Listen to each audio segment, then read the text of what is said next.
ہمیں کیا کرنا ہے, ہم نے سیپریٹ ہونا ہے, ہم نے علیحدگی اختیار کرنی ہے مردوں سے. اور یہ اتنی انتہا پسند خواتین تھی کہ یہ سجدی سورتی نہیں تھی, اور یہ اتنی انتہا پسند خواتین تھی کہ یہ مردوں سے شدید نفرت کرتی تھی. اور یہ یورپ کے اندر جب فیمنسٹ یہ اپروچ سٹارٹ ہوئی تو یہ ایک ایسی اپروچ سٹارٹ ہوئی کہ انہوں نے باقاعدہ مردوں سے علیحدہ رہنا شروع کر دیا, خواتین سے گھر بار چھڑوائے اور ایک کچھ ہاسٹلز بنوائے, ان ہاسٹلز میں یہ رہنے لگ گئی. انہوں نے مردوں سے تعلقات کو منقطع کرنے کی بات کی, اور انہوں نے مردوں سے نفرت کو, اور جس میڈیم میں بھی اس نفرت کا اظہار کر پاتی تھی وہ کرنے کی کوشش کرتی تھی. اکثر عورتوں نے, جو یہاں انتہا پسند ریڈیکل موومنٹ تھی فیمنزم کی, ان میں اکثر عورتوں نے تو یہاں تک کا معاملہ کیا کہ انہوں نے بچوں کہا کہ اگر آپ کے بچے ہیں, جو بچے آپ کے ہیں, تو ان میں اگر تو بیٹی ہے تو اس کو اپنے پاس رکھیں اور بیٹے کو بھی چھوڑ دیں. یعنی وہ بیٹے کو بھی چھوڑ دیں, اور وہ بیٹے کو بھی چھوڑیں. اس لیے وہ کہتے ہیں کہ سانپ کا اگر بچہ ہے تو وہ بھی تو سانپ ہی ہے نا, تو وہ بھی جو آپ کا بیٹا ہے وہ ہے تو مرد, تو وہ انہیں مردوں سے مسئلہ تھا. اور یقیناً یہ فیمنزم میں بھی یہ جو اپروچ تھی وہ بہت زیادہ آگے نہیں بڑھی, اور نتیجہ یہ ہوا. لیکن پہلے میں نے آپ کو کہا کہ اس میں مختلف قسم کے لوگ ہیں فیمنزم میں. پھر جب آگے چلے تو عورتوں کے حقوق کی بات, مطلب پھر ہر بندے نے اپنے اپنے حساب سے فیمنزم کو لیا. کوئی لبرل فیمنزم آ گیا, کوئی پھر مارکسسٹ فیمنزم آ گیا, مختلف اقسام ہیں. بہرحال ہم اس پہ بات نہیں کرتے. وہ بہرحال فیمنزم جو تحریک سٹارٹ ہوئی تھی یہ اس کی کچھ ویوز تھی, ان ویوز پہ ہم بات کرتے ہیں. لیکن ان کے جو مطالبات تھے وہ کیا تھے؟ ان سٹارٹ میں جب فیمنزم آئی ہے تو ان کے جو مطالبات تھے وہ یہ تھے کہ عورتوں کو ووٹ کا حق ملنا چاہیے. یورپ میں عورتوں کو ووٹ کا حق نہیں تھا, یعنی آج سے 200-250 سال پہلے بھی یورپ میں عورتوں کو ووٹ کا حق نہیں تھا. ان کا عورتوں کو ووٹ کو حق ملنا چاہیے, ووٹ لینے کا حق ملنا چاہیے, وہ گورنمنٹ میں آنی چاہیے, انہیں MNA MP کی سیٹس پہ آگے پڑھنا چاہیے, پبلک آفیسز میں ان کو حق ملنا چاہیے, نوکریاں ملنی چاہیے خواتین کو آگے بڑھ کر نوکریوں کی طرف آنا چاہیے, اور انہیں اچھی تنخواہیں ملنی چاہیے. یعنی کوئی ڈسکریمنیشن نہ ہو مرد اور خواتین کے معاملے میں, کہ مرد چونکہ مرد ہے اس لیے اس کو زیادہ سیلری ملے گی, اور عورت چونکہ عورت ہے اس سے کم. کوئی ڈسکریمنیشن نہیں ہونی چاہیے, ان کی تنخواہیں بڑھنی چاہیے. ملکیت میں اسے حق ملنا چاہیے. پہلے حق ملکیت خواتین کو نہیں ملتا تھا یورپ کے اندر, تو یہ اپنی پراپرٹی خود آن کر سکے. یعنی یہ لیجسلیشن میں عورتوں کے لیے بڑے حقوق ہونے چاہیے کہ اگر مرد انہیں مارتا ہے, گھر میں انہیں اسے زخمی کرتا ہے, تو اس کے حوالے سے مرد کو سزا ملنی چاہیے. لیجسلیشن میں سخت قوانین ہونے چاہیے. وومن امپاورمنٹ جو ہے وہ مضبوط سے مضبوط تر ہو. تو یہ ہو. تعلیم میں ایک الگ کوٹا مختص ہونا چاہیے. تعلیم میں صرف عورت ہونے کی وجہ سے انہیں باہر نہ نکال دیا جائے, ڈسکریمنیشن کے شکار نہ کیا جائے. صحت کے حوالے سے بہت سی چیزوں کے رائٹس انہیں ملنے چاہیے. اور بزنس, عورتوں کو بزنس میں بھی آگے آنا چاہیے, عورتوں کو سپورٹس میں بھی آگے آنا چاہیے, اور ہر طرح کی بات جو ہے شادی میں بھی برابر کام ہونا چاہیے. اور جنسی تعلق کے اندر بھی جو ہے اس کی اپنی مرضی ہونی چاہیے. اس میں شادی کا بندھن اور اس طرح کے معاملات بھی فرسودہ خیالات بعض فیمنسٹ گروپس نے کیے, اور وہ ان کو ختم کرنا چاہتی تھی کہ عورت کی جو مرضی وہ جو کرے, عورت کو اس میں کوئی بھی آپ کسی حدود و قیود میں پابند نہیں کر سکتے. اسی طریقے سے اگر کوئی سیکشل ہیرسمنٹ ہوتی ہے, کوئی کسی جگہ پر عورت کے ساتھ کچھ مسائل ہیں, ریپس ہیں, ان کو کنٹرول کیا جائے. اور جو ڈومیسٹک وائلنس ہیں اس کے اندر عورتوں کے حوالے سے ان کے تحفظ کو یقین بنایا جائے, اس پہ باقاعدہ قانون سازی ہو. تو مطلب ان نعروں کے ساتھ یہ جو فیمنزم کی تحریک ہے وہ چلی ہے. اور میں نے آپ کو بہت سارے فیمنزم کی اقسام بتائی ہیں. فیمنزم کو دیکھنے کا ایک طریقہ جو اس کو بیان کیا جاتا ہے وہ ویوز کی صورت میں کیا جاتا ہے, کہ فیمنزم کی ویوز ہیں, مختلف ویوز ہیں. تو وہ 4 طرح کی ویوز بتاتے ہیں فیمنزم کی, کہ وہ 4 طرح کی ویوز ہیں. وہ 4 طرح کی ویوز کون کون سی ہیں؟ وہ ایک ویو یہ بتاتے ہیں کہ جو 18 سینچری کے لاسٹ میں, 18 سینچری کے لاسٹ میں اور 19 سینچری کے لاسٹ میں اور 20 سینچری کے مطلب انیشیل سٹیج پر یہ پہلی ویو تھی فیمنزم کی. یعنی وہ کہتے ہیں جو فیمنزم کی پہلی ویو تھی کہ جب نیا یورپ میں عورتوں کے حقوق پہ بات ہو رہی تھی, تو سٹارٹنگ میں جو عورتوں کے حقوق پر بات ہوئی تو وہ صرف اتنی بات تھی کہ جناب عورتوں کو ووٹ کا حق دیا جائے. یعنی یورپ جیسے معاشرے میں جو مذہب سے چھٹکارا پا گیا تھا اور اس نے مذہب کو چھوڑ کر پیچھے پھینک کر اس نے جو ہے وہ مادی طور پہ ترقی کرنا سٹارٹ کی تھی, اس نے جب چارلز ڈارون جیسا بندہ عورتوں کے بارے میں کہتا ہے کہ عورتوں کا کے کوئی حقوق نہیں ہے اور عورتوں کو جو ہے وہ صرف خانہ داری کے امور کو سر انجام دینا چاہیے, یعنی چارلز ڈارون سے ہم لبرل اور بہت ساری اس میں ہم سامنے پیش کرتے ہیں اور اس کی ایولیوشن کی تھیوری کو پیش کرتے ہیں, اور بہت سارے لوگ یعنی بہت زیادہ لبرل ہونے کے باوجود بھی یورپ نے عورتوں کو حقوق نہیں دیے تھے. تو پھر فیمنزم کا جو پہلی ویو سٹارٹ ہوئی تو انہوں نے کہا جی کم از کم عورتوں کو آپ ووٹ کا حق دیں, اور سٹارٹ میں جو فیمنزم کی بات ہوئی تھی اس میں انہوں نے دوسری بات یہ کی تھی کہ ووٹ کے حق کے ساتھ ساتھ یہ عورتیں سیاست پہ بھی آنی چاہیے, عورتوں کو لیجسلیشن کے اندر بھی کردار ادا کرنا چاہیے. فرسٹ ویو میں صرف اتنی بات ہے, لیکن جو فیمنزم کی جو تحریک ہے یہ بہت زیادہ تیزی سے جو آگے بڑھتی ہے, یہ سیکنڈ ویو میں تیزی سے آگے بڑھتی ہے. سیکنڈ ویو جو اس کی بنتی ہے فیمنزم کی وہ 1960 کے بعد کی ہے. 1960 کے بعد جو اس کی سیکنڈ ویو آتی ہے اس کے اندر سول رائٹس موومنٹ سٹارٹ ہوتی ہے, یعنی ہر جگہ عورتوں کو نمائندگی ملنی چاہیے. مطلب یہ ہے کہ یہ بات ختم کر دینی چاہیے کہ عورت جو ہے وہ نازک ہے اور یہ صنف نازک ہے, اس کو صرف اور صرف جو ہے وہ امور خانہ داری کو انجام دینا چاہیے, بلکہ اسے کیا کرنا چاہیے, اسے آگے بڑھنا چاہیے اور اسے بزنس کے اندر بھی کنٹریبیوٹ کرنا چاہیے, اسے جو ہے وہ کرکٹ ٹیم کا بھی حصہ ہونا چاہیے, اسے فٹ بال ٹیم کا بھی حصہ ہونا چاہیے, اور یہ جتنے بھی معاملات ہیں اس کے اندر یہ معاملات کو انجام دینا چاہیے. تو یہ مطلب بات انہوں نے کی کہ اس طریقے سے انہوں نے کہا جی کرکٹ ٹیم میں بھی حصہ ہو اور کرکٹ ٹیم کے علاوہ مطلب فٹ بال ٹیم میں بھی حصہ ہو اس کا, اور بزنس بھی کرے, باس بھی بنے, میڈیکل کی فیلڈ میں بھی جائے, کسی فیلڈ میں کوئی پابندی نہ ہو. تو یہ آپ دیکھیں گے کہ یورپ کے اندر یہ بہت تیزی سے معاملہ بڑھا آگے, اور خواتین آپ کو زندگی کے ہر شعبے میں نظر آنے لگیں. آپ ان کی آرمی کے اندر خواتین کو دیکھنے لگے, نیوی کے اندر دیکھنے لگے, ایئر فورس کے اندر دیکھنے لگے, یعنی مختلف آپ کو یہ سیکنڈ ویو میں بات ملتی ہے. تھرڈ ویو جو اس کی سٹارٹ ہوتی ہے وہ اور خطرناک ہو جاتی ہے. 1960 کے بعد سے یہ بات یہ ہوتی ہے, تھرڈ ویو جو فیمنزم کی چلتی ہے وہ 1990 کے بعد چلتی ہے.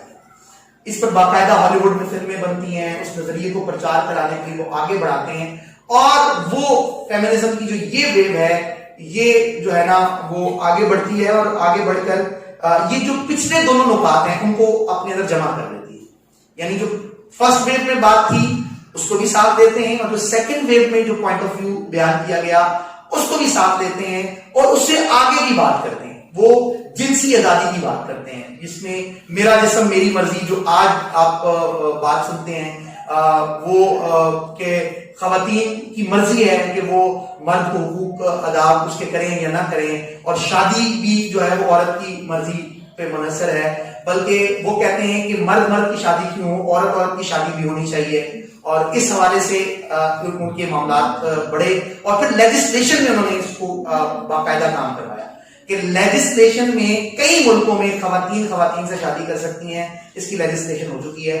اور اس میں جو فیمنزم کی تھرڈ ویو تھی اس نے اپنا کردار بھرپور ادا کیا, اور اس کے اندر ہی جو انہوں نے بات کیا وہ ریپروڈکٹیو رائٹس, جو ریپروڈکٹیو رائٹس تھے اس پر بات کی گئی. ریپروڈکٹیو رائٹس جو تھے اس میں یہ تھا کہ عورت کو ابورشن کروانے کی آزادی ہونی چاہیے, عورت کو جنسی آزادی ہونی چاہیے, کہ شادی کے جو بندھن ہیں اس طرح کے جتنے بھی دقیانوسی خیالات ہیں, کوئی قدغن جو ہے وہ کم از کم عورت آزاد ہے, جو چاہے وہ کرے, عورت پہ آپ کوئی جو ہے وہ یہ اس کا ہیومن رائٹ ہے, آپ اس کو سلب نہیں کر سکتے, وہ اس طرح ہے. اور اب جو فورتھ ویو سٹارٹ ہوئی ہے یہ سوشل میڈیا کے بعد سٹارٹ ہوئی. سو فورتھ ویو جو سٹارٹ ہوئی ہے اس کے اندر جو می ٹو کی ایک لہر آپ کو نظر آتی ہے, کہ آپ کو نظر آتا ہے کہ کوئی خواتین ہیں وہ اب بعض دفعہ کیا ہوتا ہے کہ وہ جو بات کر رہی ہیں آیا وہ بات سچ بھی ہے یا نہیں. آپ کو بہت سارے ایسے ایکٹرز پر الزامات ملے, اور ہو سکتا ہے وہ باتیں سچ ہوں, ہو سکتا ہے وہ نہ ہو, لیکن می ٹو کی جو ایک لہر بڑی ہے یہ فیمنزم کی فورتھ ویو ہے جو فیمنزم کی. اچھا اب میں فیمنزم کے حوالے سے جو بنیادی باتیں ہیں وہ آپ کو بتا چکا ہوں، اسے کیسے دیکھتے ہیں اس پر بات کر لیتے ہیں۔ تو پہلی بات تو یہ بات میں نے آپ کو بتا دی کہ فیمنزم کا جو وجود ہے، جو یہ اٹھا ہے، یہ 1700 1800 میں یورپ سے اٹھا ہے، یعنی فیمنزم لفظ تو پہلے ایگزسٹ ہی نہیں کرتا۔ جہاں تک بات ہے خواتین کے حقوق کی، تو خواتین کے حقوق میں تو کوئی دو رائے ہے ہی نہیں۔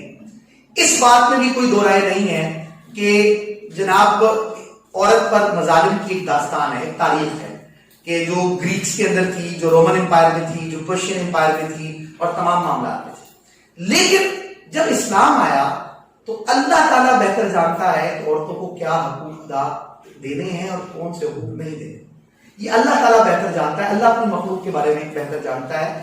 بیسکلی جو یورپ میں فیمنزم چلا ہے وہ گاڈ سینٹرک نہیں ہے، عورتوں کے حقوق وہ نہیں ہے جو ریولیشن کے ذریعے ہم تک پہنچ رہے ہیں، یعنی جو قرآن میں آ گیا، بلکہ وہ کہتے ہیں کہ فیمنزم جو ہے اس کو ہم گاڈ سینٹرک ہو کر نہیں سوچیں گے کہ قرآن میں کیا لکھا ہوا ہے، بائبل میں کیا لکھا ہوا ہے، گیتا میں کیا لکھا ہوا ہے، ہم اس سے وومن رائٹس کو طے نہیں کریں گے، بلکہ ہم جو وومن رائٹس کو طے کریں گے وہ کس طرح ہو کر طے کریں گے، ہیومن سینٹرک ہو کے کریں گے۔ انسان اپنی سوچ سے سوچے گا۔ جب انسان اپنی سوچ سے سوچے گا تو پہلی بات یہ ہے، اس میں پہلا فلور یہ ہے کہ ایک خطے کا انسان اپنے الگ طریقے سے، اب ہم یہاں پر بیٹھے ہیں، ہم میں سے میری سوچ اور ہے، آپ میں سے کسی کی سوچ کچھ اور ہوگی، سر کی سوچ کچھ اور ہوگی۔ انسان اپنی بات پہ بھی ایک نہیں ہوتا۔ اگر آپ ہیومن سینٹرک ہو کر بھی سوچتے ہیں تو آپ کسی بات پر ایک نہیں ہوتے، اور پھر انسان جب اپنے بارے میں سوچتا ہے تو وہ کسی پرفیکٹ نتیجے پر نہیں پہنچ سکتا۔ جبکہ جو بات کو کیا ہے کہ اصل انسان نتیجے پر کب پہنچتا ہے، جب وحی الہی اللہ تعالیٰ کے احکامات کو سامنے۔ میں اس پر ایک گفتگو کر کے آخری حصے کی طرف جاؤں گا۔ گفتگو میں زیادہ آپ کے حائل نہیں رہوں گا، پھر میں چاہوں گا کہ آپ کے کوئی کوشچن ہو تو میں اس کروں۔ بات کیا ہے؟ بات یہ ہے کہ اسلام آزادی دیتا ہے۔ وومن رائٹس پر ہم نے کل بھی بڑی تفصیل سے بات کی ہے کہ اسلام بحیثیت عورت کے ماں کے قدموں میں جنت کو لے آتا ہے۔ بحیثیت عورت کے حضور رسالت مآب صلی اللہ علیہ وآلہ وسلم ارشاد فرماتے ہیں، جب پوچھا گیا کہ کس کا حق زیادہ ہے، مفہوم حدیث ہے، تو آقا علیہ السلام نے فرمایا تیری ماں کا۔ پھر جب دوبارہ پوچھا گیا تو آپ نے فرمایا تیری ماں کا۔ جب تیسری دفعہ پوچھا گیا آپ نے فرمایا تیری ماں کا، اور جب چوتھی دفعہ پوچھا گیا آپ نے فرمایا تیرے باپ۔ یعنی آپ اندازہ کریں کہ بحیثیت ماں اسلام عورت کو کیا عزت دے رہا ہے۔ بحیثیت بیٹی آپ دیکھیں کہ آقا علیہ السلام اپنی صاحبزادی سے کس قدر محبت کرتے ہیں۔ یعنی آقا پاک علیہ السلام نے سیدہ فاطمہ الزہرا سلام اللہ علیہ کے بارے میں کیا فرمایا؟ آپ نے فرمایا یہ میری جگر کا ٹکڑا ہے۔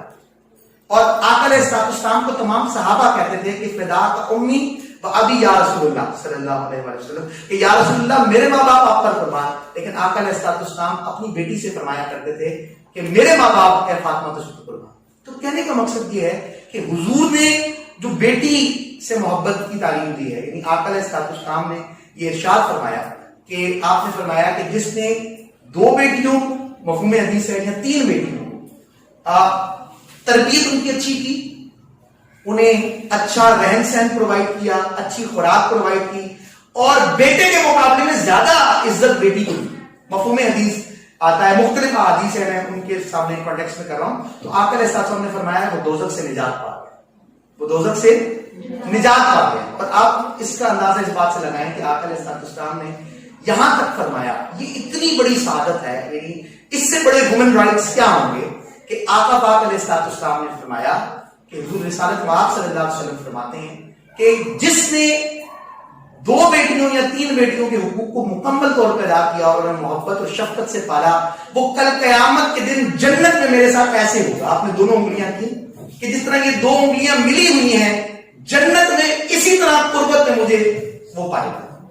یعنی آپ اندازہ کریں کہ آقا علیہ السلام یہ کتنی ایک بڑی سعادت، بڑی بڑی عبادتوں اور ریاضتوں کے بعد یہ سعادت جو ہے وہ حدیث میں انعام کے طور پر نہیں ملتی، جہاں بیٹی کو عزت دینے پر آقا علیہ السلام اتنی جو ہے وہ ایک سعادت کا مستحق جو ہے وہ اس ایک باپ کو فرما رہے ہیں۔ اور ایک روایت آتی ہے کہ ایک صحابی آیا آقا علیہ السلام کی بارگاہ میں، عرض کرتے ہیں آقا علیہ السلام کی بارگاہ میں، اور وہ عرض یہ کرتے ہیں کہ یا رسول اللہ صلی اللہ علیہ وسلم، میں نے بہت بڑا گناہ کر لیا ہے، میں نے بہت بڑا گناہ کر لیا ہے، میں کیا کروں؟ آقا علیہ السلام نے فرمایا کیا تیری ماں زندہ ہے؟ اگر تیری ماں زندہ ہے تو اس کی خدمت کر. بہت بڑا گناہ سرزد ہوا اس صحابی سے اور وہ کہہ رہے ہیں کہ یا رسول اللہ صلی اللہ علیہ وسلم میں اللہ کی بارگاہ میں معافی چاہتا ہوں. کہ اللہ کی بارگاہ میں تجھے معافی تب ملے گی اگر تو اپنی ماں کی خدمت کرے گا, اس کے تصدق اللہ تعالیٰ وہ گناہ بخش دے. اب مجھے آپ بتائیں, جو بندہ ایسی احادیث کو سنے گا, جو بیٹا سنے گا, وہ اپنی ماں کی کتنی رسپیکٹ کرے گا, وہ اپنی ماں کو کہاں بٹھائے, آپ اندازہ کریں. اور پھر فرمایا کہ کہا کہ یا رسول اللہ صلی اللہ علیہ وسلم میری والدہ تو حیات نہیں ہے. آپ نے فرمایا تو تیری خالہ تو ہے. اس نے کہا یا رسول اللہ میری خالہ زندہ ہے. آپ نے فرمایا اس کی خدمت کریں.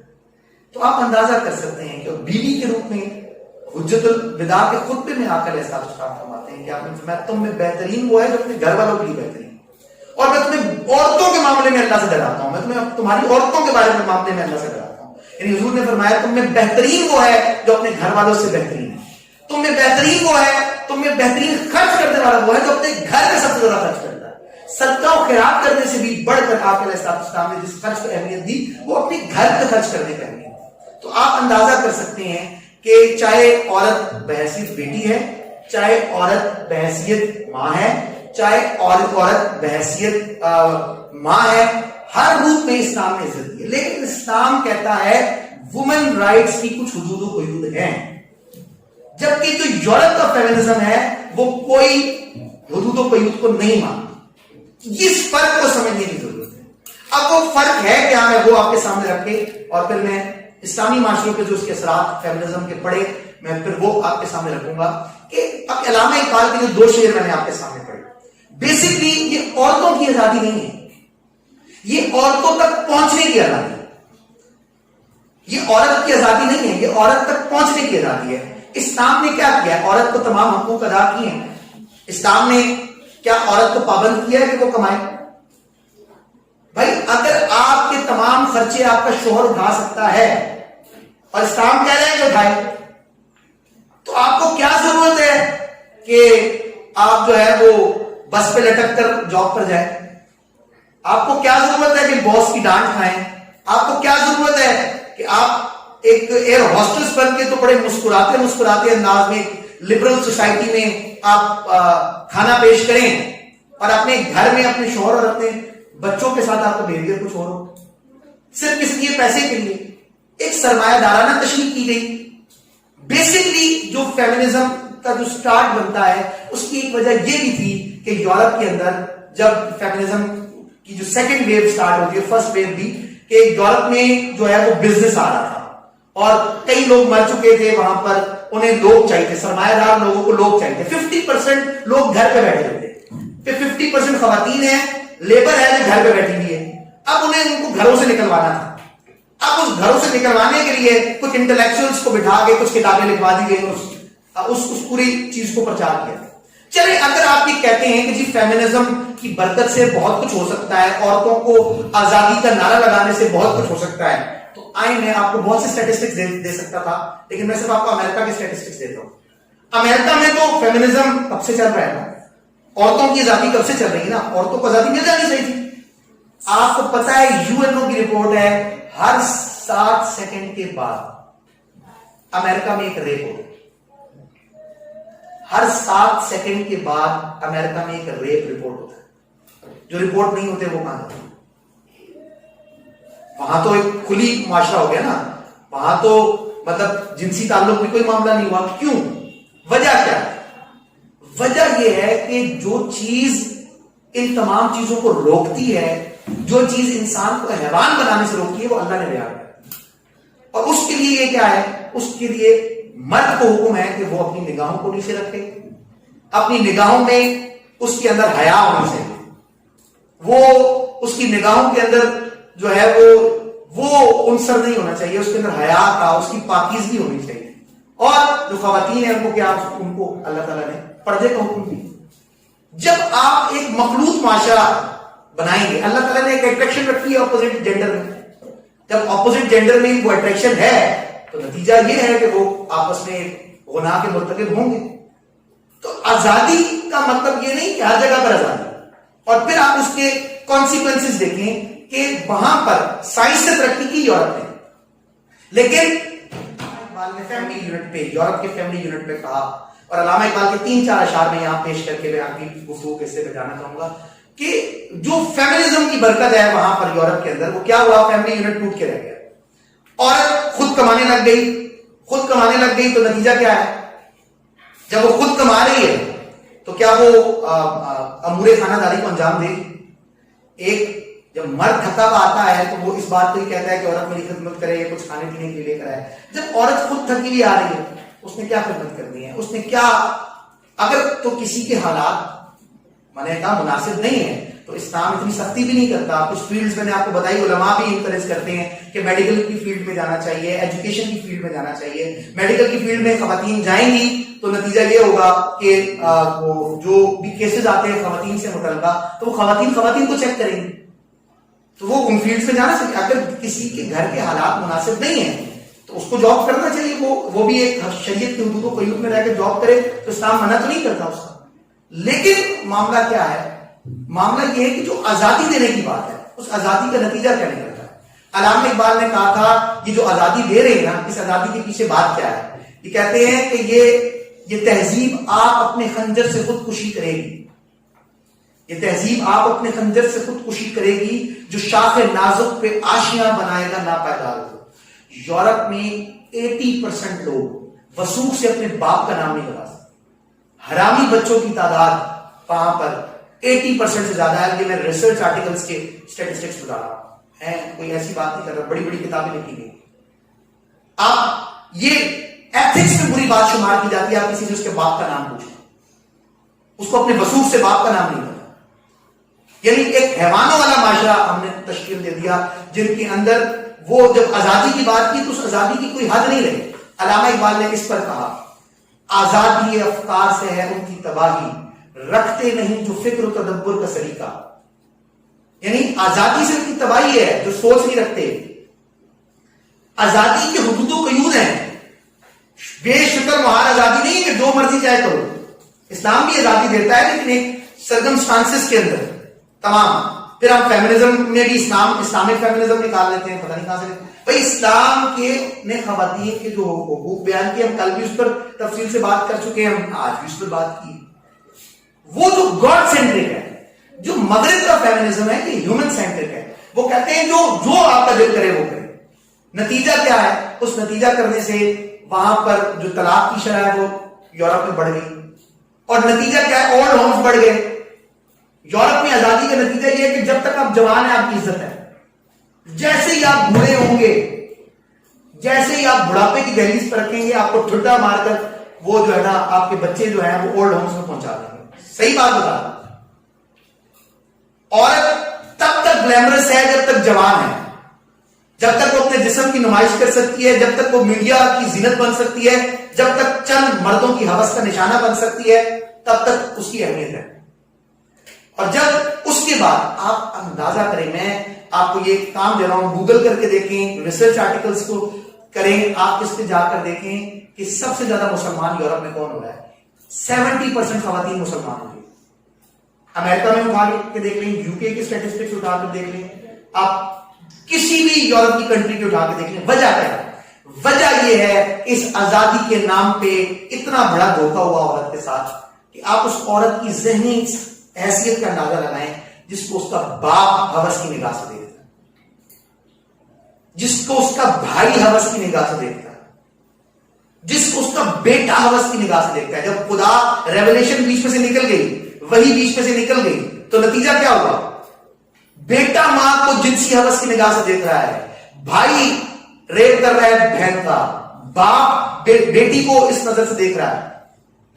یہ کیا چیزیں ہیں جو ہمیں اللہ تعالیٰ کے احکامات ہی تو ہیں، کہاں پہنچے ہیں؟ آپ جا کر اس کو دیکھیں کہ کتنے واقعات وہاں پر رپورٹ ہو رہے ہیں. آپ اس عورت کی ذہنی صلاحیت کا اندازہ لگائیں. عورت تو بنی اللہ تعالیٰ نے اسے محبت کے لیے بنایا ہے. مرد ریشنل ہے، عورت ایموشنل ہے. مرد کے اندر اللہ تعالیٰ نے قربت کا جذبہ زیادہ رکھا ہے، عورت کے اندر محبت کا جذبہ زیادہ رکھا ہے.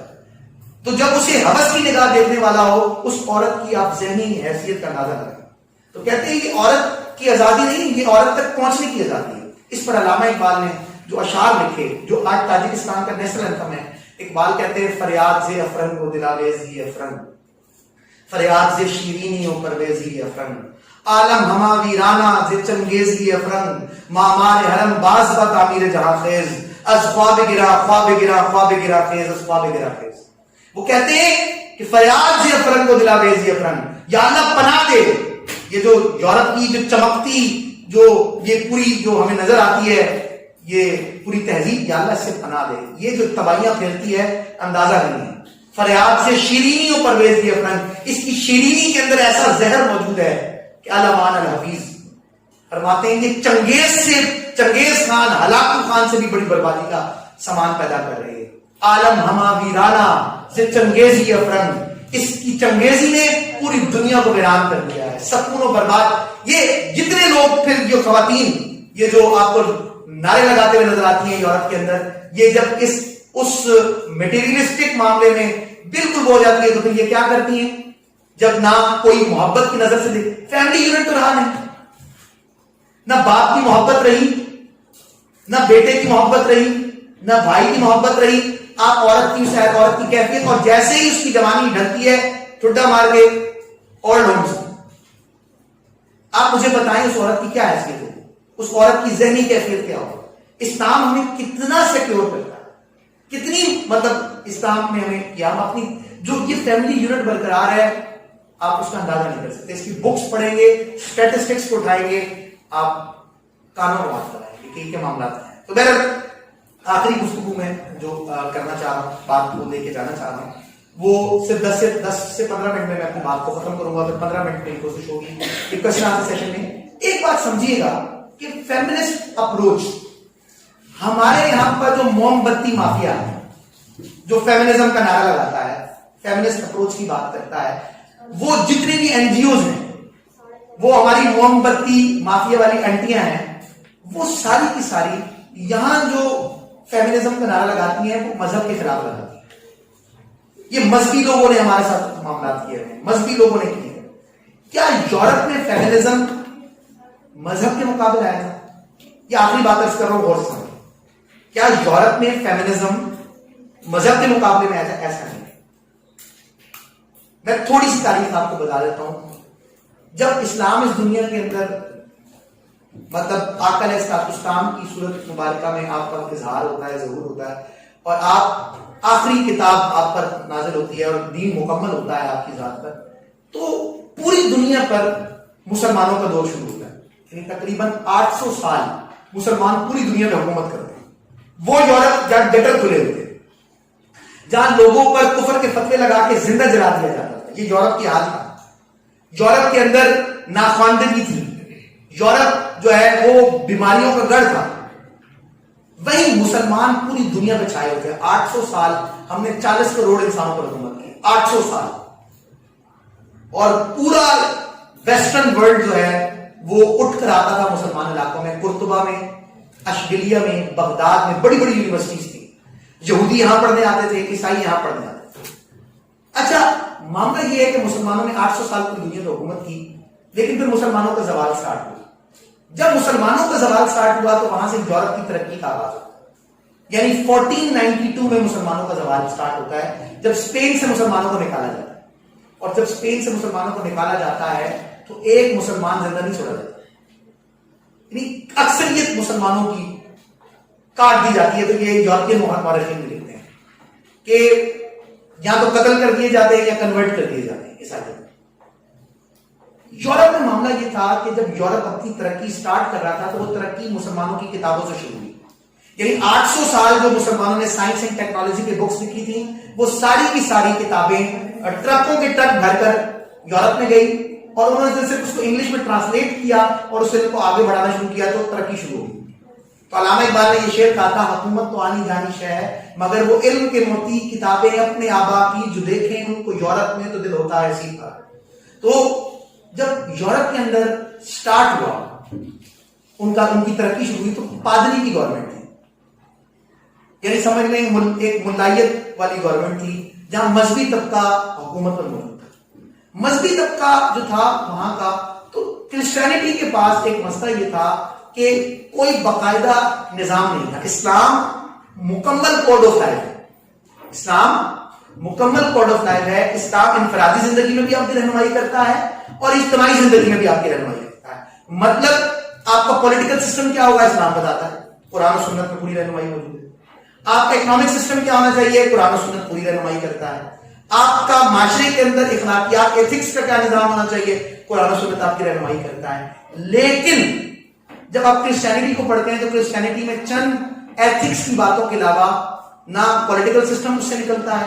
اولڈ ٹیسٹیمنٹ پڑھ لیں, نیو ٹیسٹیمنٹ پڑھ لیں, آپ کو بائبل کے اندر سے کوئی چیز برآمد نہیں ہوتی.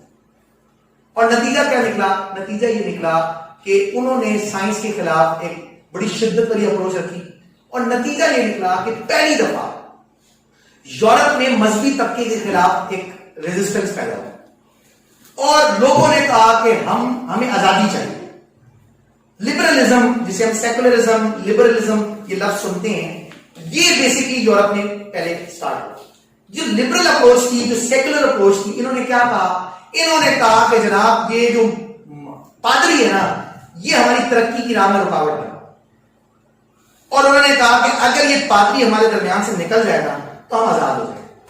تو لبرل جتنے بھی لوگ تھے, میکاولی تھا, دانتے تھا اور بہت سارے جو لوگ آئے, انہوں نے جو بات کہی, انہوں نے کہا کہ جناب بات یہ ہے کہ پادری کو گورنمنٹ سے سائڈ پہ کیا ہے. تو نتیجہ یہ ہوا کہ لبرلزم کی ایک تحریک چلی اور اس نے 4 نعرے لگائے. کتنے نعرے لگائے, 4 نعرے لگائے. اور وہ 4 نعرے کیا تھے, پورے یورپ کو اس نے لگائے. انہوں نے کہا کہ ہمیں فریڈم چاہیے. ہمیں کیا چاہیے, فریڈم چاہیے, آزادی چاہیے. ہم کیوں کسی بائبل, کسی پادری اور کسی چیز کو سامنے رکھیں. ہم ہر پادری سے, ہر کتاب سے, ہر دیوتا سے, ہر خدا سے ہو کر سوچیں گے. اور انہوں نے کہا کہ ہمیں فریڈم چاہیے, آزادی سے, مذہب سے آزادی چاہیے. اب ہم انسان خود فیصلہ کرے گا کہ اسے کیا کرنا چاہیے. یہ بات تو اسلام کے خلاف ہے.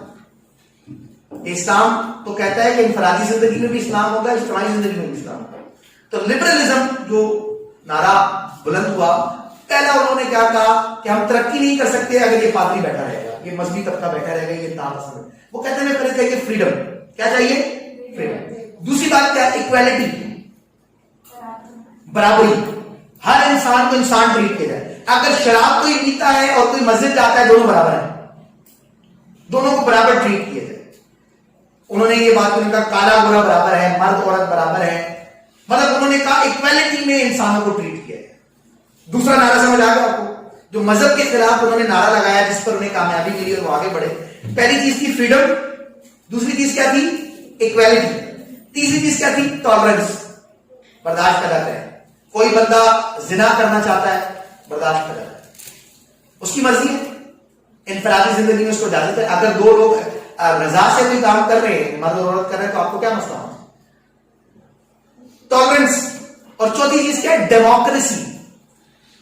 حکومت کا حق عوام کو ہے, خدا کو نہیں ہے, کسی مذہب کو نہیں ہے.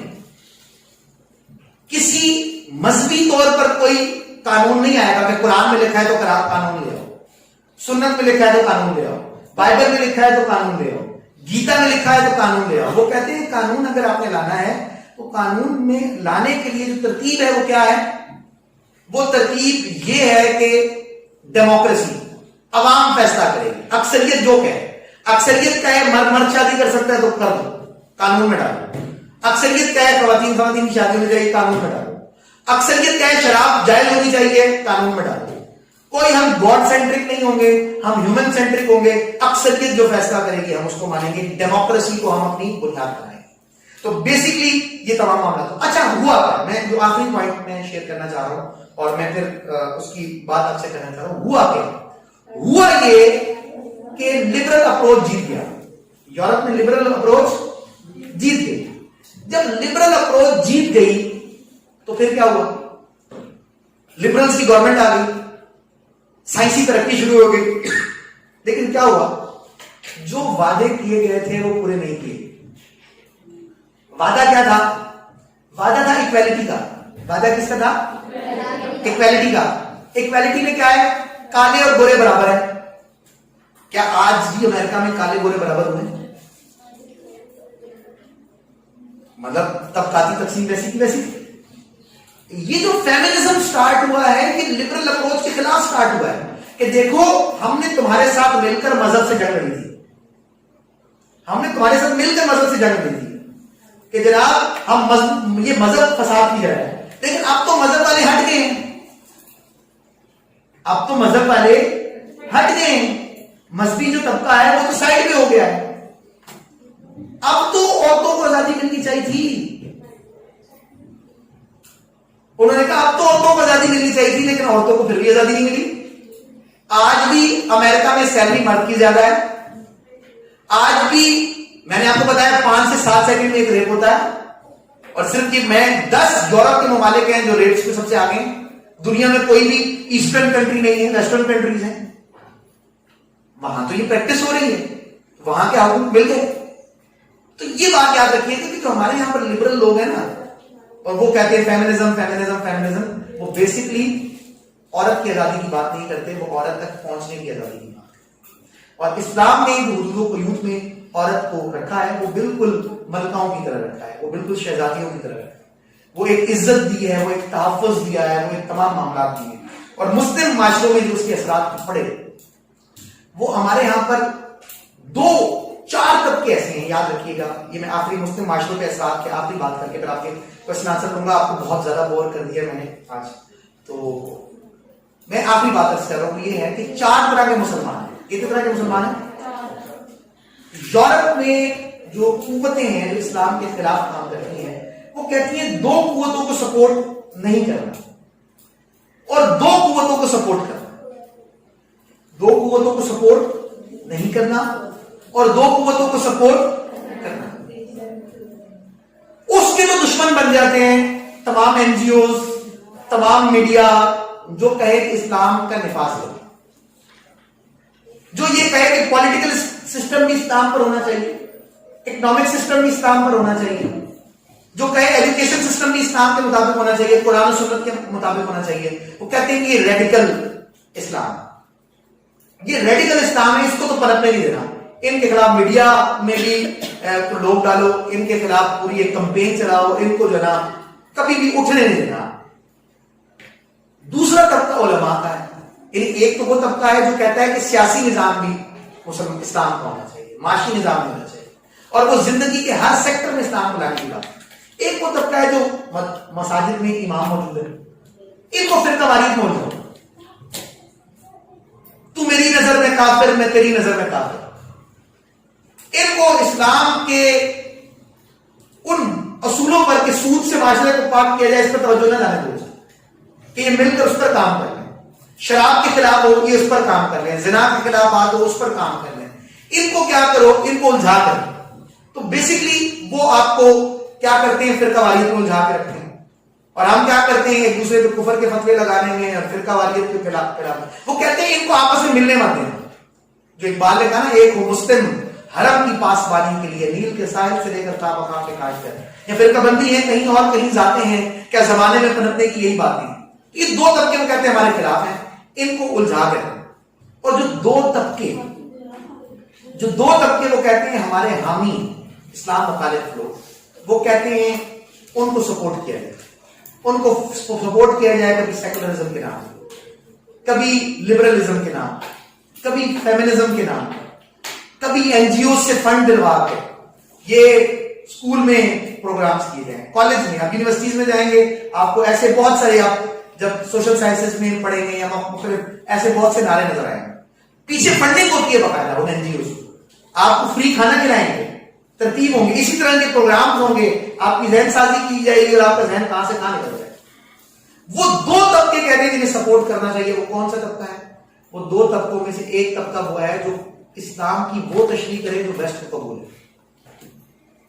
اور اس میں ہمارے سب سے وہ لوگ ہیں, قرآنسٹ ہیں, جیسے جاوید احمد غامدی صاحب جیسے ہمارے لوگ, کہ جو کہتے ہیں لڑکا لڑکی آپس میں ہینڈ شیک بھی کر سکتے ہیں. حضور علیہ السلام آپ نے ہاتھ نہیں ملایا, آپ نے اس بات کو پسند, لیکن یہ اسلام نے تو یہ اس کی منع ہے. اگر کسی معاشرے میں یہ بات ہے تو ریڈ لائن کراس کروا لیں. جو قرآن و سنت کے اندر ایک حیا کا کلچر اور جو ایک پاکیزگی کا معاملہ ہے آپ اس کو کراس کروا رہے ہیں اور آپ وہ اسلام پیش کر رہے ہیں جو ویسٹ کو قبول ہے. اور یہی اثرات ہیں یہ فیمنزم کے, لبرلزم کے, یہ وہ اثرات ہیں یہ جو آپ کو نظر آتے ہیں. وہ اسلام پر کیوں ہم مربوط ہوں؟ اسلام وہ ہے جو قرآن و سنت میں بیان ہوا ہے. اسلام خود بدلتے نہیں, قرآن بدل دیتے ہیں. تو بات یہ ہے کہ یہ ایک معاملہ ہے. اور دوسری بات وہ ہمارے یہاں پر طبقے جو ہمارے یہاں پر قومیت پسند ہیں, وہ کہتے ہیں جی ہم سندھی ہیں, ہم بلوچ ہیں, ہم پٹھان ہیں. آقا علیہ السلام فرمایا جو اپنے نسل پر تفاخر کرے وہ ہم میں سے نہیں. یہاں پر زیادہ تر این جی اوز ان کو پکڑتی ہے, وہ کہتے ہیں جی ہم پہلے سندھی ہیں پھر ہم مسلمان ہیں, پھر پہلے ہم بلوچ ہیں پھر ہم مسلمان ہیں, پہلے ہم پختون ہیں پھر ہم مسلمان. بتانے رنگ و خون کو توڑ کر ملت میں گم ہو جا, نہ تو رانی رہے باقی, نہ افغانی نہ ایرانی, سب سے پہلے ہم مسلمان ہیں. ہم نے قبر میں جانا ہے, قبر میں حساب دینا ہے, قبر میں ان طرح کی نعروں کا حساب نہیں دینا, ہم نے اپنا حساب دینا. آج ہماری زندگی کا چراغ گل ہو جائے, ہم نے کیا کرنا چاہیے؟ قبر میں کوئی آئے تو بھائی بہن بھی بچے کاروبار, کوئی استاد جس نے آپ کو ان نعروں کی تلقین دی, قبر میں اللہ اس کے رسول, اللہ اس کے رسول کے لیے کیا ہے. تو یہ بات یاد رکھیے گا کہ سائنس اینڈ ٹیکنالوجی کی طرف جانا کوئی بری بات نہیں ہے, علم کی طرف بڑھنا کوئی بری بات نہیں ہے. علم میں انسان کو ہر علم کی طرف بڑھنا چاہیے, تذکیر کائنات کرنی چاہیے, لیکن ہمیں قرآن و سنت کے اصولوں کو بھولنا نہیں چاہیے. تو آخر میں جو آپ کے سوال و جواب کا سیشن ہے, میرے چونکہ آج آخری اسپیچ تھی تو آپ کوئی بھی سوال کرنا چاہیں تو